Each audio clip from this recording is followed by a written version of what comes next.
سیدھی بات ہے. اس لیے میرے بزرگوں دوستوں عزیزوں دوسری مشق کرو نماز میں اللہ کے دھیان کی. میں سچی عرض کرتا ہوں کہ جتنا اللہ کو یاد رکھا جا سکتا ہے نماز میں اور جتنا آسان ہے اللہ کو نماز میں یاد کرنا اتنا کسی عمل میں ممکن نہیں ہے. اگر کوئی بیت اللہ سے چمٹا ہوا بھی ہو تب بھی وہ نماز سے زیادہ قریب اللہ کے ہو نہیں سکتا. جی ہاں یہ بیت اللہ سے چمٹا ہوا ہے لیکن نماز نہیں ہے تو یہ کہ یہ اتنا ہی دور ہے جتنا دور ہندوستان میں رہ کے. جی ہاں کہ اللہ کے قرب کا ذریعہ صرف عبادت ہے.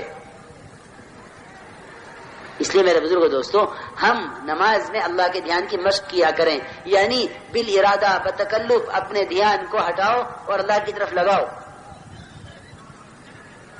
کہ جو نماز میں اللہ کے دھیان کی مشق کرے گا اللہ رب العزت اسے اپنے دھیان کی توفیق جلدی دے دیں گے. ذکر کی حقیقت کھلتی ہے نماز سے. لوگ سمجھتے ہیں کہ ذکر تسبیحات سے کہ نہیں تسبیحات میں اللہ کا دھیان بعد میں آئے گا پہلے نماز میں آئے گا. جی ہاں سچی کہہ رہا ہوں میں کہ جیسا لمبے لمبی تسبیح پڑھے نا لمبے لمبے ذکر 1000 یہ پڑھا 2000 یہ پڑھا تو وہ بیچارے وہ لمبے لمبے وظیفے پڑھتے ہیں لیکن نماز میں اللہ کے دھیان کی مشق نہ کرنے کی وجہ سے ان کے ان وظائف میں عدد ہی عدد ہیں دھیان نہیں ہے. بالکل میں صاف عرض کرتا ہوں اللہ کے دھیان کی مشق کے لیے نماز کے علاوہ کوئی چیز ہے ہی نہیں.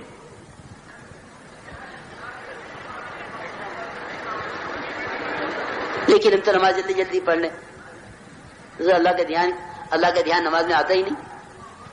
مولوی اثر رحمۃ اللہ علیہ میوات گئے تو سب بڑے بڑے مشائخ علماء ساتھ حضرت پوچھا بتاؤ کیا کرنا ہے. سب تھکے ہوئے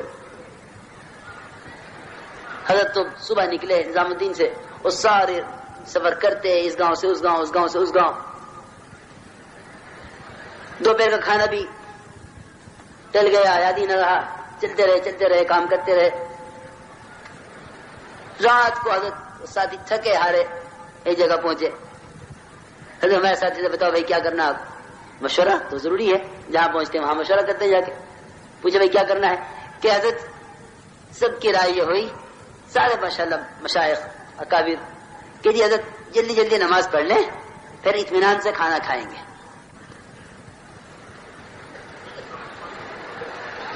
بھائی آپ کی کیا رائے سب کی یہی رائے کہ جلدی جلدی نماز پڑھ لو پھر اطمینان سے کھانا کھائیں.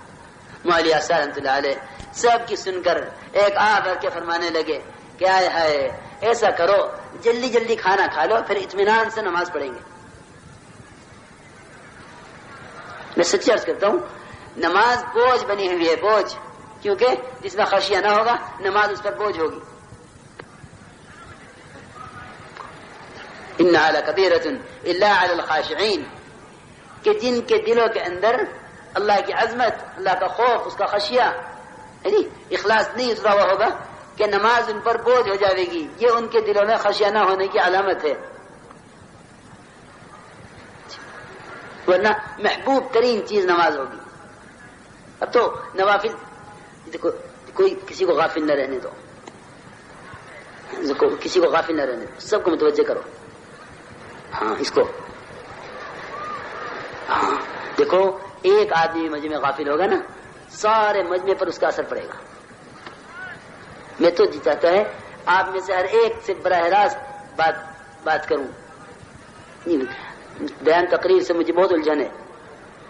میں تو آپ حضرات کی جاتا ہوں آپ کی آنکھوں میں آنکھیں ڈال کے بات کروں.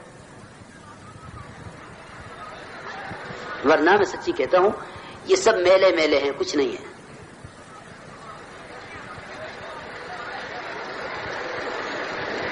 میں تو جب ایک آدمی کو میں دیکھتا ہوں میری طرف نہیں دیکھ رہا بس میں سمجھ لیتا ہوں کہ یہ یہاں نہیں ہے.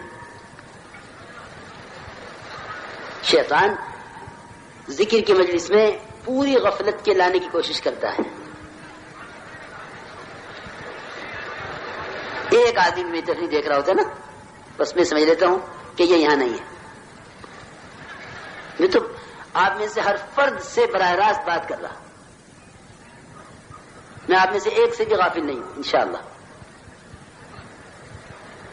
اس لیے درخواست یہ ہے کہ آپ میں سے بھی کوئی ہم سے غافل نہ ہو. پھر تو انشاءاللہ آپ آزاد فائدہ محسوس کریں گے، ورنہ تو میلہ ہے، میلے میں لوگ آتے چلے جاتے ہیں. میں عرض کر رہا تھا میرے دوستوں بزرگوں، اپنی نماز میں اللہ کا دھیان پیدا کرو بالارادہ. اور تیسری مشق یہ کرو نماز پر کہ نماز سے اپنے مسائل کو حل کرواؤ. نماز سے اپنے مسائل کو حل کرواؤ. اللہ رب العزت کے ساتھ بدگمانی یہی ہے کہ مسائل کا حل تو اللہ نے اسباب میں رکھا ہے اور نماز سے ہوگا. جب ہم نے قدرت کو اسباب کے ساتھ باندھ لیا تو اب تو مطلب یہ ہے کہ اب نماز پر یقین نہیں رہا. بس فرماتے تھے سال سال بھر مشق کرنی پڑے گی اپنی حاجتوں سے، اپنی نمازوں سے حاجتوں کو پورا کروانے کی. عبداللہ بن مسعود رضی اللہ عنہ فرماتے ہیں کہ اپنی حاجتوں کو فرض نمازوں کے لیے اٹھا کے رکھو. احملوا حوائجکم علی المکتوبہ. صحابہ کرام کو زندگی میں ایک ہی حاجت کے پورا ہونے سے پہلے ایک دفعہ نماز نہیں ملے گی بلکہ بار بار نماز ملے گی. یہ ایسا نہیں ہے ہم تو نماز پڑھ کر پھر چلے جاتے ہیں اسباب کی طرف. وہ نماز پڑھ کر سب کی طرف نہیں آئے بلکہ نماز پڑھ کر پھر نماز کی طرف، پھر آگے دیکھا کہ کام نہیں ہوا پھر نماز کی طرف، پھر آگے دیکھا کام نہیں ہوا پھر نماز کی طرف. یہاں تک کہ اللہ رب العزت نے یہ تو اسباب مہیا فرما دی اس حاجت کے لیے، یا بغیر اسباب کے حاجت پوری فرما دی. دونوں باتیں ہوئی اور ہمارا یقین ایک پر بھی نہیں ہے. ہم یہ سمجھتے ہیں ہماری محنت سے یہ اسباب آئیں گے اور ان اسباب پر محنت کرنے سے ان اسباب سے نتائج نکلیں گے. اپنی حاجتوں کو فرض نمازوں کے بعد کے لیے اٹھا کے رکھا کرو اور حاجت آئی فوراً نماز. یعنی میرے بزرگوں دوستو عادت بنا لو کہ جب بھی کوئی حاجت آئے گی ہم نماز کو مقدم کریں گے عمل پر، نماز کو مقدم کریں گے سبب پر.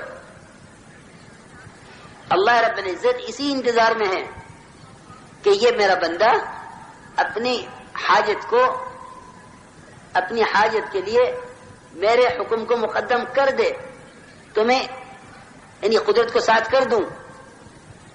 لیکن جب بندہ عمل پر سب کو مقدم کرتا ہے تو اللہ رب العزت اس بندے کو اسباب کے حوالے کر دیتے ہیں کہ تو جان تیرے اسباب جانے. اس لیے کہ اللہ کو کوئی وعدہ اسباب کے ساتھ ہے ہی نہیں. یہ تو اتنی غلط فہمی ہے کہ اللہ نے انسانوں کی حاجتوں کے لیے اسباب بنائے ہیں. یہ تو میں کیا بتاؤں، جن لوگوں کے ذہنوں میں بیٹھا ہوا تو کچھ خبر ہی نہیں ہے.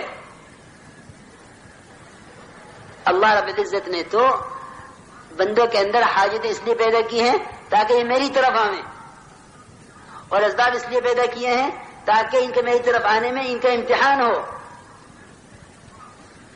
ورنہ اگر اسباب نہ ہوتے تو سب اپنی حاجتوں میں اللہ کی طرف جاتے نا. کہ بھائی اگر اسباب نہ ہوتے تو ہر شخص اپنی حاجت میں اللہ کی طرف جاتا نا.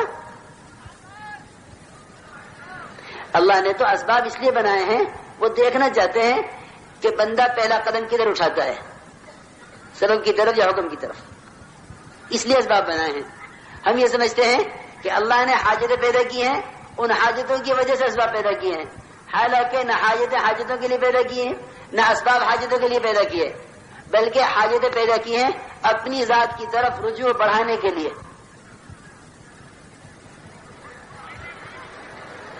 میں آپ حضرات سے جو کچھ عرض کر رہا ہوں نا، آپ حضرات اسے یاد رکھیں گے ان باتوں کو.